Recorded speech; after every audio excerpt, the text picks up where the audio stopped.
The morning sunlight spilled across the sidewalks of Portland as people hurried toward offices, cafes, and buses, each carrying burdens no one else could see. Yet among the crowd, one ordinary father was about to experience a single conversation that would change not only his future, but also the future of someone the entire city believed had everything.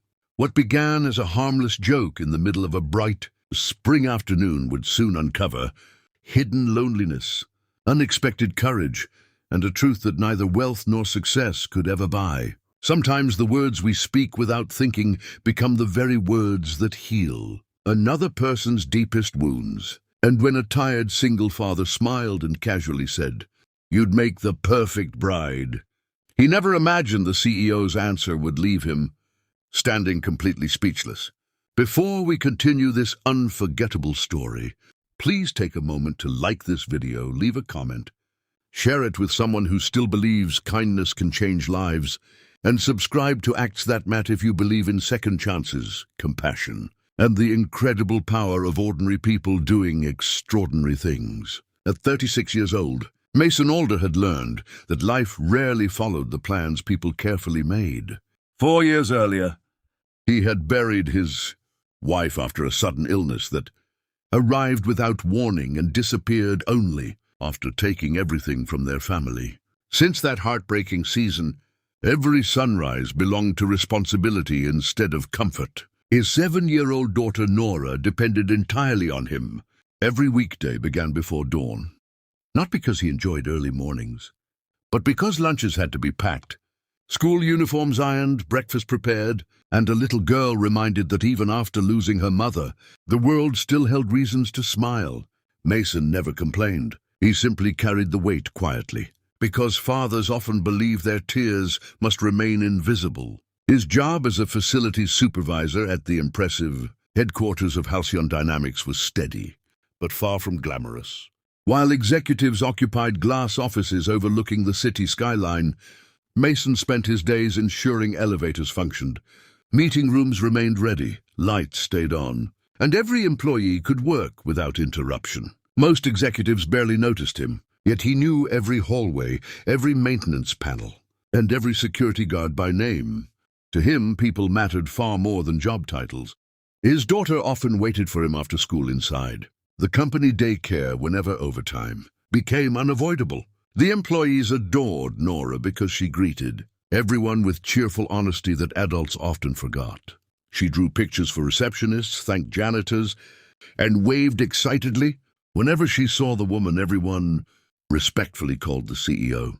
Her name was Vivian Sterling. Across business magazines, television interviews, and financial newspapers, Vivian was described as brilliant, fearless, yet behind every polished speech, and one of the youngest women ever to lead a billion-dollar technology company, and received endless praise, carrying silent loneliness that no article ever mentioned.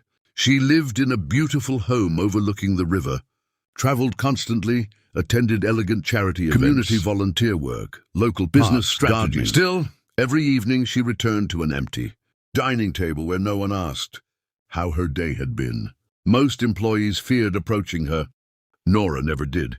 Every few afternoons, when Vivian walked through the lobby, Nora would proudly show another colorful drawing filled with oversized flowers, smiling birds and bright blue skies. Vivian always stopped, accepted each drawing with genuine appreciation, and carefully placed it inside her leather portfolio, instead of throwing it away later. Mason noticed those small gestures and quietly respected the woman behind the impressive title. One sunny Friday, the daycare closed early because of maintenance, forcing Mason to bring Nora with him while he finished inspecting conference rooms. Prepared for an international meeting, Nora sat patiently coloring beside a large window while Mason adjusted equipment. Vivian unexpectedly entered the room to review presentation materials.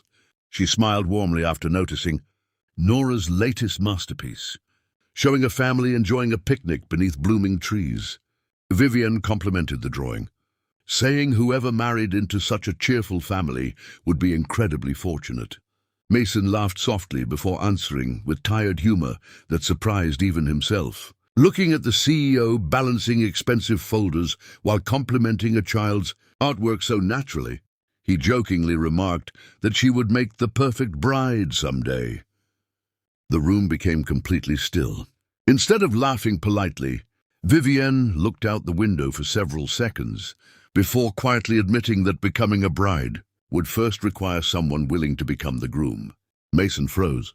The confidence everyone admired suddenly disappeared from her eyes, replaced by a sadness so honest that no executive training could ever hide it. In that brief moment, he realized the woman admired by millions felt painfully alone. Embarrassed by his careless joke, Mason apologized immediately.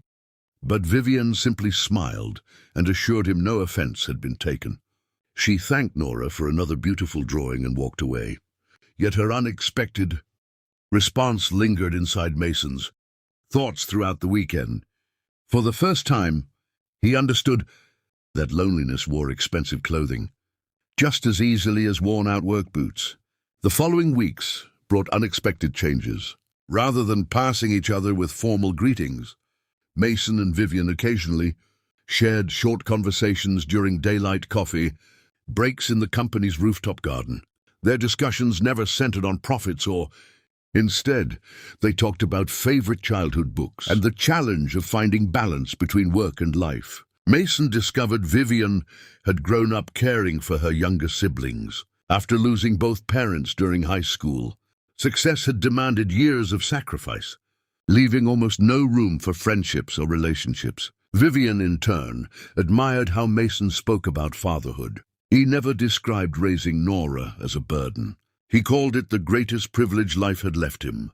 One bright Saturday afternoon, Halcyon Dynamics organized a community volunteer event renovating a neighborhood playground. Employees painted benches, planted flowers, repaired swings, and cleaned walking paths beneath clear blue skies. Instead of arriving with photographers or media, Vivienne wore simple jeans, gloves, and comfortable shoes. She worked beside everyone else, carrying lumber, planting trees, and laughing with children. Nora insisted on helping plant tiny flowers around the playground entrance. Watching the little girl carefully pat soil around each flower while Vivienne knelt beside her, offering gentle encouragement, stirred something deep inside Mason's heart. He noticed genuine happiness across the CEO's face, not the practiced smile used during interviews, but the quiet joy of someone finally experiencing an ordinary afternoon surrounded by kindness instead of expectations. Life, however, rarely allows happiness without testing it. Several months later, Halcyon Dynamics faced its greatest financial crisis after a major overseas investor unexpectedly withdrew support. Rumors spread throughout every department. Employees feared layoffs. Families worried about mortgages, tuition payments, and medical expenses. Anxiety filled hallways once alive with optimism. Executives urged immediate budget reductions. Many suggested eliminating hundreds of lower-income positions. Vivienne refused. She spent countless daytime hours searching for alternatives, instead of sacrificing loyal workers. Mason noticed how exhausted she looked.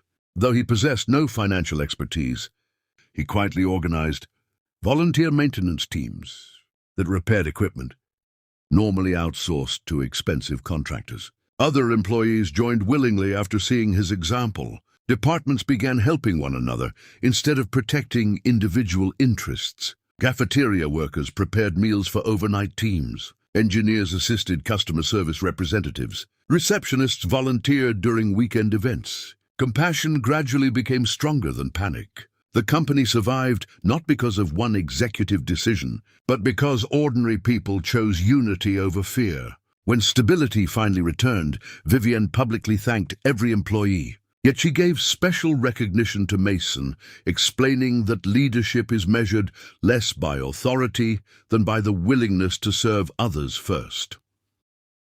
Embarrassed by the attention, but grateful that simple kindness had mattered. Outside work, their friendship quietly deepened. Neither rushed toward romance. Both carried scars that deserved patience. Nora slowly became the bridge between two guarded hearts. She invited Vivienne to school art exhibitions, community fairs, charity walks, and weekend picnics held during warm daylight hours. Slowly, laughter replaced hesitation. One afternoon, while watching Nora chase butterflies across a field of wildflowers, Vivienne admitted she had spent years believing success required sacrificing personal happiness forever. Mason gently answered that love rarely arrives according to schedules. Sometimes it simply finds people who have become too busy caring for others to search for it themselves. Nearly a year after that unforgettable joke, Halcyon Dynamics celebrated its annual Employee Appreciation Festival in the company courtyard, beneath bright afternoon skies decorated with colorful banners. Families gathered, musicians performed, children played games, and food trucks filled the air with delicious aromas. During the celebration, Nora walked onto the small stage carrying a handmade picture frame. Inside was the very first drawing she had ever given Vivienne. The little girl explained that families are not always born together. Sometimes kindness patiently builds them one small moment at a time. Silence swept across the crowd.